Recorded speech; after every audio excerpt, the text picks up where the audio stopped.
শুনেছেন ইতিপূর্বে যে কৃষকদের অনেক এই তরকারির ফসল বা যেটা আলু, পটল, তারপর এই বিভিন্ন ধরনের শাকসবজি, তারপর ঝিঙ্গে, বলা যায় যে বেগুন, তারপরে অনেক বাহারি রকমের তরকারির যেগুলো জমি ছিল, সেই জমিগুলো ইদানিং ঘাসের জমি হয়ে যাচ্ছে। এই ঘাসের জমি হওয়ার ফলে আসলে এইসব জায়গাতে আর তরকারি হচ্ছে না। কৃষকদের ম্যাক্সিমাম বাড়িতে দেখা যায় যে ইদানিং ওই খামার, মানে গরুর খামার আছে।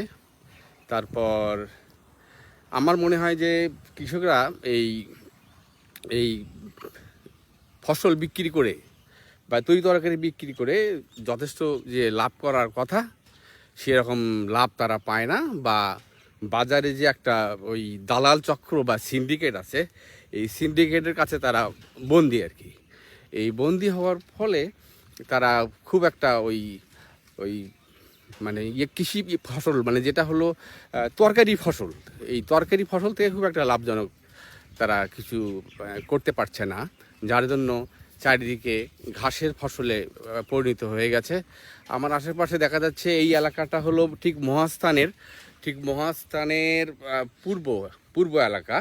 এটা পীরগছা এলাকা। এই এলাকা তরকারির জন্যে খুব সুনাম ছিল। এই সুনামের জায়গাটা বলতে গেলে আর নেই। এখানে সব ঘাসের জায়গা হয়ে গেছে। এই ঘাসের জায়গা হয়ে যাওয়ার ফলে কৃষকরা সত্যিই আর মানে তারা এই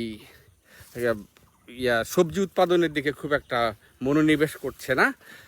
মনোনিবেশ না করার ফলে আসলে আমাদের এই এই এলাকার যে চাহিদা মৃত্যু, এই তরকারির চাহিদা মৃত্যু, সেই চাহিদাটা তারা আর পাচ্ছে না। তারা এখন এই এলাকার লোকেরা এখন ওই মানে তরকারি কিনতে যায় হলো ওই মহাস্থান গড়ে কিনতে যায়, বা অনেকে ওই বগুড়ার দিকে যায় তরকারি কেনার জন্য আর কি।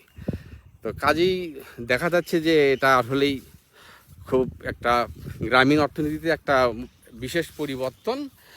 এই পরিবর্তনটা বিশেষভাবে লক্ষ্য করা যাচ্ছে।